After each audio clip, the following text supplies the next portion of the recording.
하나님의 말씀을 봉독해 드리겠습니다. 에베소 6장 1절부터 3절까지 제가 봉독을 해 드리겠습니다. 자녀들아, 주 안에서 너희 부모에게 순종하라. 이것이 옳으니라. 내 아버지와 어머니를 공경하라. 이것은 약속이 있는 첫 계명이니 이로써 내가 잘되고 땅에서 장수하리라. 아멘. 오늘은 내 부모를 공경하라 이 제목으로 함께 말씀을 듣겠습니다. 오늘도 하나님께서 예배드린 우리 성도님들을 만나주시고 생명의 말씀을 통해서 풍성한 은혜를 내려주시기를 축원합니다. 먼저 하나님께 기도드리겠습니다. 하나님 아버지, 오늘도 저희들의 예배를 받으시며 또 귀한 말씀을 통해서 저희들에게 은혜를 베풀어 주시니 감사를 드립니다. 주님, 바르게 전하고 바르게 듣고 또 깨달아 실천할 수 있도록 성령님이 함께 하시고 이 시간 도와주시옵소서. 예수님의 이름으로 기도하옵나이다. 아멘. 여러분, 이 세상에서 제일 바쁜 사람은 누구일까요? 제일 바쁜 사람, 가장 바쁜 사람이 누구죠? 제가 생각할 때는요, 어머니의 아들이 제일 바쁘지 않을까 해요. 어머니들이 늘 입에 달고 하는 말씀이 뭐냐면, 우리 애는 바쁘다. 우리 아들은 너무 바빠서 못 왔다고 말을 하지요. 명절이 되어도 못 내려온다는 아들이 욕을 먹을까봐 동네 사람들에게는 우리 아들이 바빠서 어젯밤 잠깐 왔다가 아침 일찍 올라갔다고 거짓말을 하기도 합니다. 세상에서 제일 바쁜 사람은 어머니의 아들인 것 같아요. 그래서 예전에 이런 상황을 풍자한 재미있는 이야기가 인터넷에 올라온 적이 있었어요. 어버이날에 어떤 어머니가 카톡으로 너 바쁠 것 같아서 어버이날 선물을 내가 알아서 샀다. 입금해라. 고맙다. 그리고는 엄마가 하면서 메모지, 선물 사진, 영수증 사진을 같이 올려놓은 거예요. 바쁜 아들을 둔 신세대 첨단 어머니의 효도받는 멋있는 방법이죠. 어쨌든 부모는 자녀들에게 무조건 줍니다. 모든 것을 줍니다. 악착같이 줍니다. 자녀들이 부모에게 잘하든지 못하든지 아니면 못되게 행하든지 끝까지 줍니다. 마치 멸치로 육수를 우려내고 나면 멸치는 건져서 버리듯이 진을 다 빼고 버림을 당해도 부모는 자녀들을 옹호하고 줄 것이 더 없는지 찾아봅니다. 우리가 잘 아는 어머니의 마음이라는 노래가 있습니다. 양주동 박사님이 작시하시고 이흥열 씨가 그 일제강점기 때 유명한 음악가잖아요. 작곡한 노래. 자, 이 노래 가사를 혹시 다 기억하십니까? 3절에 이런 가사가 있어요. 사람의 마음속에 온 가지 소원, 어머님의 마음속엔 오직 한 가지, 아낌없이 일생을 자식 위하여 살과 뼈를 깎아서 바치는 마음. 인간의 그 무엇이 거룩하리요, 어머님의 사랑은 그지없어라. 이것이 자녀를 향한 부모의 마음입니다. 그것이 하나님께서 주신 부모의 심성이요 본능이기 때문입니다.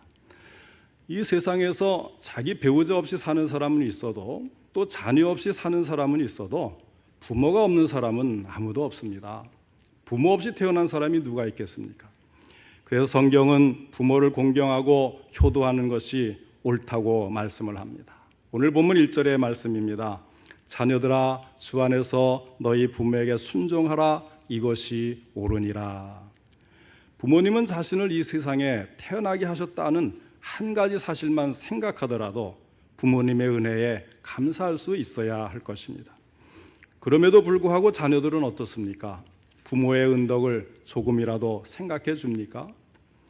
여자 홀몸으로 힘든 농사일을 하면서 판사 아들을 키워낸 노모는 밥을 한 끼 굶어도 배가 부른 것 같고 잠을 청하다가도 아들 생각에 가슴 뿌듯함과 온유월 폭염에 힘든 농사일에도 흥겨운 콧노래가 나는 정말 세상을 다 얻은 듯해서 남 부러울 게 없었습니다.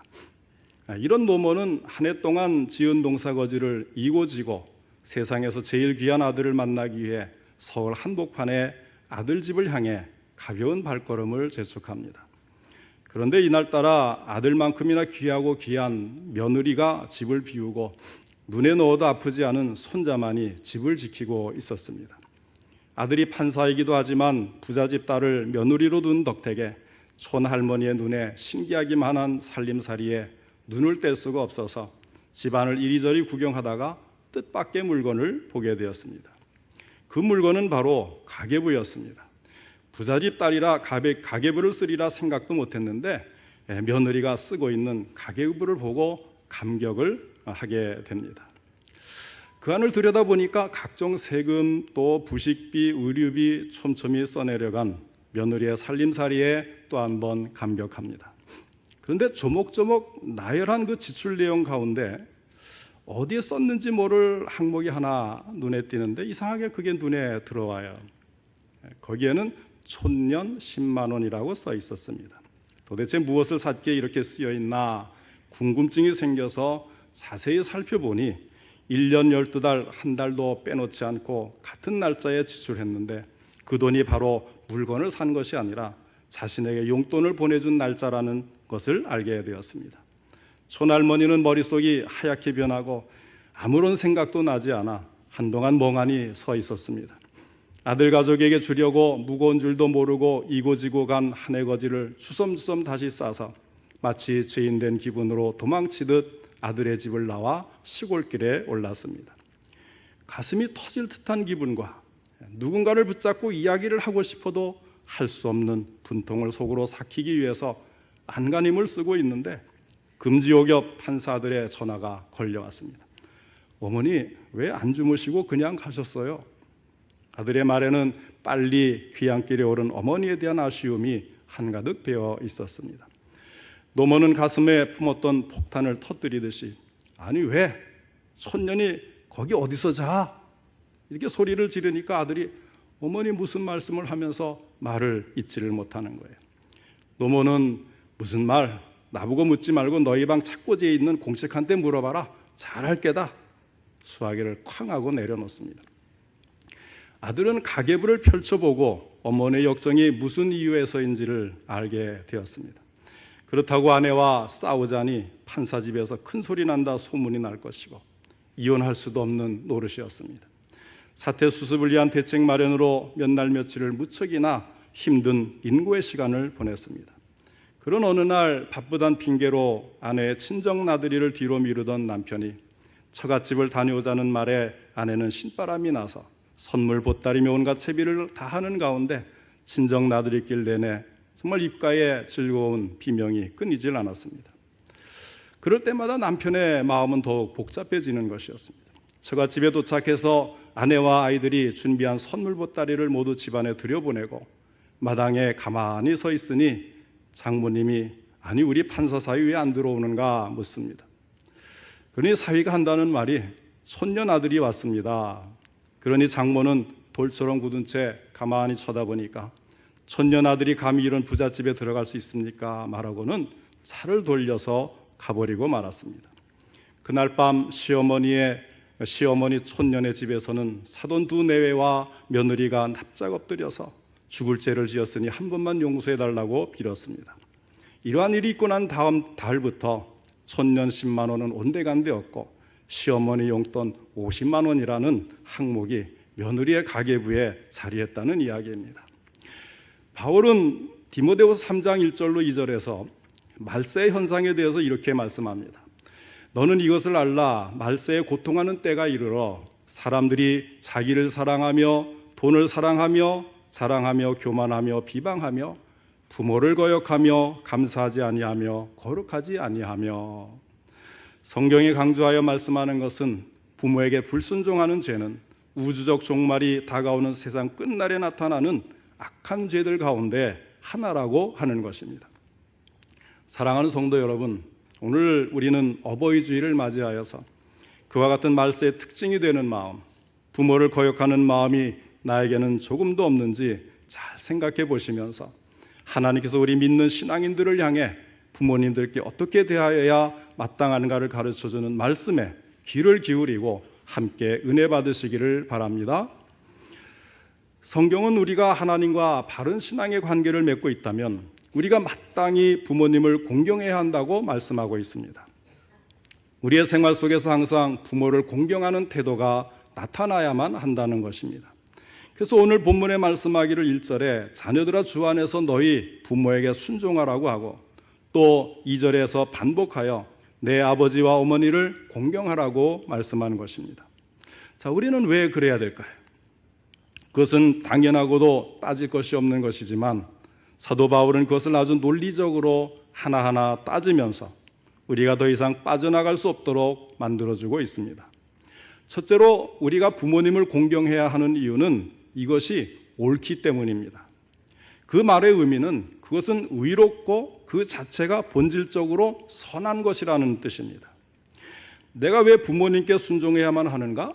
그것은 부모에게 순종하는 것이 옳기 때문입니다. 왜 옳습니까?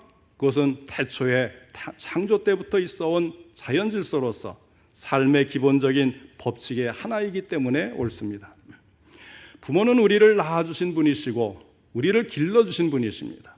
설령 이 두 가지를 다 충족시키지는 못한다 할지라도 부모는 부모라는 것입니다. 그러므로 부모이기 때문에 순종하는 것이 옳다고 성경 말씀은 주장합니다. 우리는 윤리적으로 부모에게 순종해야 한다는 것에 대해서는 잘 알고 있습니다. 그러나 성경적인 이유로도 우리는 부모님을 잘 공경해야 합니다. 성경은 하나님을 잘 섬기고 믿으라는 말씀도 많지만 육신의 부모 역시 잘 공경하라는 말씀이 많이 나옵니다.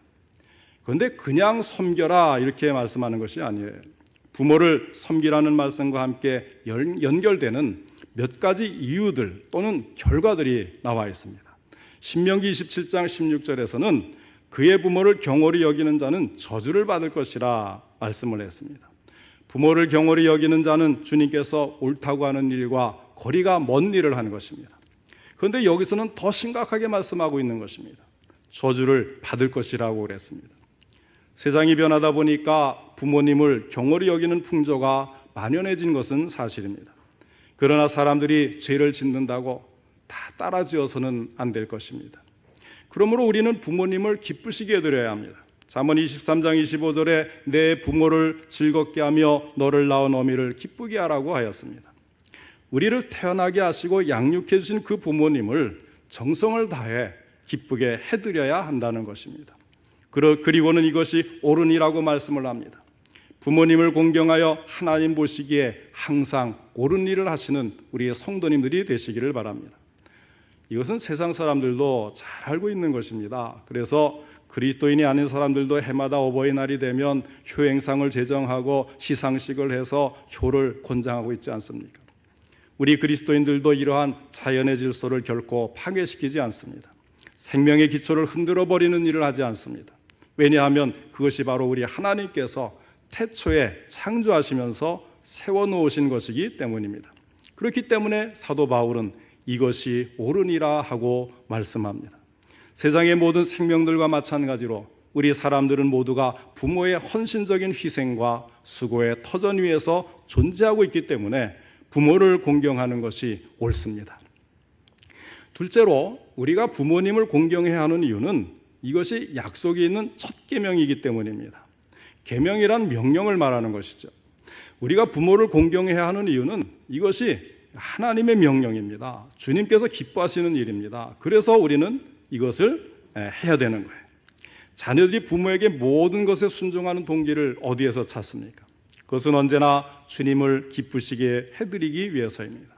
우리의 모든 인간관계는 사람을 향한 것이지만 그 동기에 있어서만은 반드시 하늘에 계신 하나님을 쳐다봐야만 하는 것입니다. 자녀들이 부모를 공경하는 것은 주님의 명령에 순종하는 것입니다. 그런데 계명 앞에 약속이 있는 그런 말이 붙어 있어요. 자, 어떻게 된 연유인지를 알려면 출애굽기 20장에 나오는 10계명을 봐야 돼요. 이 10가지 계명을 주시지 않았습니까? 그런데 그 중에서 출애굽기 20장 12절에 말씀에 나오는 제5계명은 조금 특이합니다. 그러니까 이 제5계명에는 약속이 명기되어 있다는 점이 특이하다는 거예요. 다른 9가지의 그 계명에는 이게 안 붙어 있는데 5번째 계명에는 약속이 붙어 있어요. 그 외에 약속을 가지고 있는 다른 계명이 없고, 내 부모를 공경하라 그리하면 내 하나님 여호와가 내게 준 땅에서 내 생명이 길리라. 오늘 본문 3절에 보면 이로써 내가 잘되고 땅에서 장수하리라 이렇게 해석을 해놨어요. 자, 하나님께서는 왜 그러셨을까요? 십계명이 다 중요함에도 불구하고 왜 부모를 공경하라고 하는 이 제5계명에만 특별히 약속을 명기하셨느냐고 하는 것입니다. 아마도 그 이유는 하나님께서 우리에게 특별히 이 제5계명에 우리의 모든 주의를 집중시키라고 하는 의도가 있으신 것이 아닌가 합니다. 십계명을 보면 제1계명부터 제4계명까지는 하나님과 인간의 관계를 말씀합니다. 그리고 난 후에 제5계명부터 10계명까지는 인간 상호 간의 관계에 대해 말씀을 합니다. 그런데 이 5번째 계명, 내 부모를 공경하라 그리하면 내 하나님 여호와가 내게 준 땅에서 내 생명이 길리라고 하는 계명을 10계명의 중간에 위치시켰어요. 인간 상호 간의 관계에 대한 계명 중에는 첫 번째 위치시켜 놓고 있습니다. 바로 이 점이 또한 우리가 부모를 공경해야 하는 중요한 이유가 되고 있습니다. 그 이유는 이 제5계명이야말로 인간 사회를 유지시키는 근간이요, 또한 하나님과 인간의 관계를 정립하게 하는 기본적인 틀이 되고 있기 때문입니다. 만일에 이 제5계명이 흔들리고 지켜지지 않는다면 우리가 살고 있는 사회 역시도 존속할 수가 없게 되는 것입니다. 가정이 파괴되고 사회가 무너져 버립니다. 인간 본성에서 가장 근본적으로 주어진 도리가 지켜지지 않을 때 그 밖에 또 다른 성실함을 더 이상 어디에서 찾을 것이며 어떻게 주장할 수가 있겠습니까? 부모에게 순종하지 않는 사람들에게서 사회 조직에 대한 순종을 기대할 수가 있겠습니까? 아랫사람에 대한 진지한 사랑을 구할 수가 있겠습니까? 절대로 그렇지가 못하다는 것입니다. 그리고 그 다음에 더욱 중요한 것이 있습니다. 그것은 자녀의 부모에 대한 순종은 궁극적으로 어디로 연결되느냐 하면 바로 우리 인간이 하나님을 섬기는 일과 관계가 있다는 점이에요. 결국 하나님은 우리의 아버지이십니다. 그래서 우리 예수님 가르쳐 주신 주기도문에 보면 하늘에 계신 우리 아버지여라고 시작하게 되어 있잖아요. 주님은 우리를 향해서 하나님을 아버지로 부르기를 원하고 계십니다. 또 하나님은 우리 모든 인류의 아버지 되심을 사도행전 17장 28절에 이렇게 말씀을 합니다. 우리가 그를 힘입어 살며 기동하며 존재하느니라. 너희 시인 중 어떤 사람들의 말과 같이 우리가 그의 소생이라 하니. 우리는 모두 그분의 소생이라는 것입니다. 그분이 우리를 만드셨습니다. 우리의 생명을 공급하고 유지시켜 주시고 계십니다. 그러므로 지상에서 자녀들의 부모에 대한 관계는 하늘에서 모든 하나님의 자녀들과 하나님 아버지와의 관계를 보여주는 그림자 역할을 하고 있습니다. 우리가 이 땅에서 우리에게 주신 부모님에 대한 순종의 관계를 통해서 우리는 하나님을 섬기는 것을 이해하고 훈련하게 되는 것입니다. 그러므로 만일 지상에 있는 육신의 부모를 섬길 줄 모른다면 그 사람은 또한 하늘의 영의 아버지를 섬길 수가 없게 되는 것입니다. 그것이 우리가 이 땅에서 부모를 공경해야 되는 이유 중에 대단히 중요한 이유입니다. 사랑하는 성도 여러분, 부모를 잘 섬기면 축복을 많이 받습니다. 성공하고 복받기를 원하신다면 부모님을 공경하시기를 바랍니다. 이것이 약속이 있는 첫 계명입니다. 성경에 말씀하는 논리는 이런 거예요. 육신적 부모님을 잘 섬기면 축복을 받는다는 것은 더 나아가서 영적 부모님인 하나님을 섬기면 축복을 받는 것에 대한 현실적인 증표라고 할 수가 있는 거죠. 하나님 아버지를 잘 섬기는 것에 대한 그 많은 축복들에 대한 현실적 예가 바로 부모 공경이라는 것입니다. 사람들이 직접 체험할 수도 있고 느낄 수도 있고 다른 사람들이 그것을 볼 수도 있는 그러한 예증입니다. 그래서 교훈으로 삼을 수 있는 그러한 예를 보여주시는 것입니다. 실제로 자신의 보이는 부모님도 못 섬기는 사람이 어떻게 보이지 않는 하나님을 섬기겠느냐고 하는 것이 성경이 하는 말씀입니다. 그렇습니다. 우리는 우리의 부모님을 공경함을 통해서 하나님께서 우리에게 복 주시겠다고 하신 말씀을 체험하게 되는 것입니다. 그리고 더 나아가서 우리의 영적인 아버지 하나님을 진심으로 섬기게 됩니다. 사랑하는 성도 여러분, 부모님을 잘 섬기시기를 바랍니다. 그리고 주님도 잘 섬기시기를 원합니다. 그래서 약속하신 귀한 축복을 직접 누리고 체험하는 우리 성도님들 다 되시기를 바랍니다.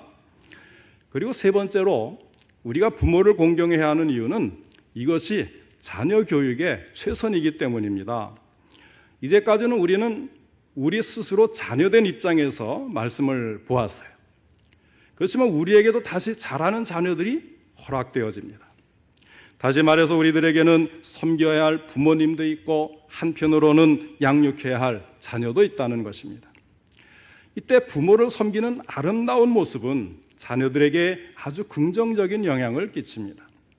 아프리카의 성자라 불리는 슈바이처 박사에게 어떤 사람이 성공적인 교육은 어떤 것인가를 물어보았습니다.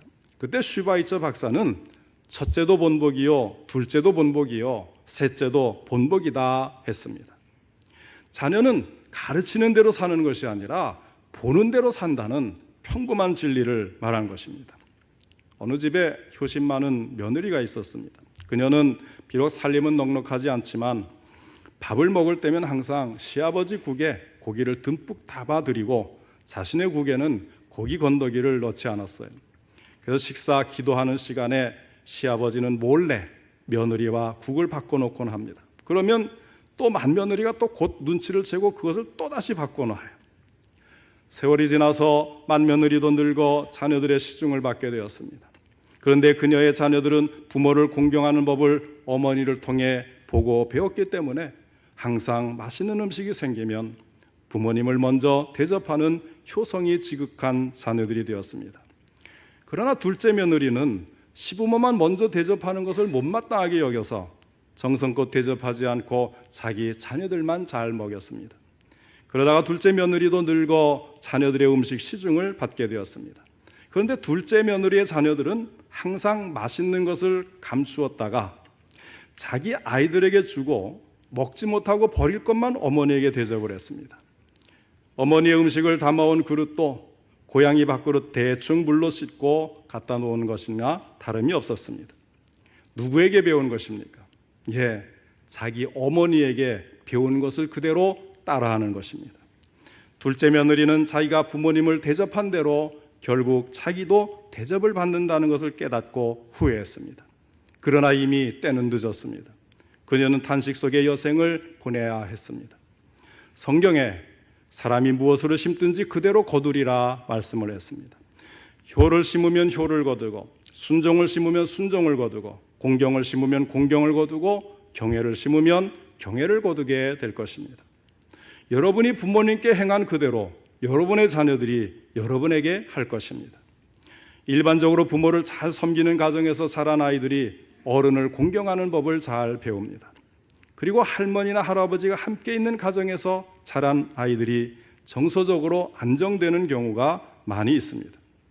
그것도 할아버지 할머니가 신앙이 있는 분으로 경건한 생활을 잘하는 분이라면 손주들 교육에는 금상첨화와 같은 효과를 나타내 줍니다.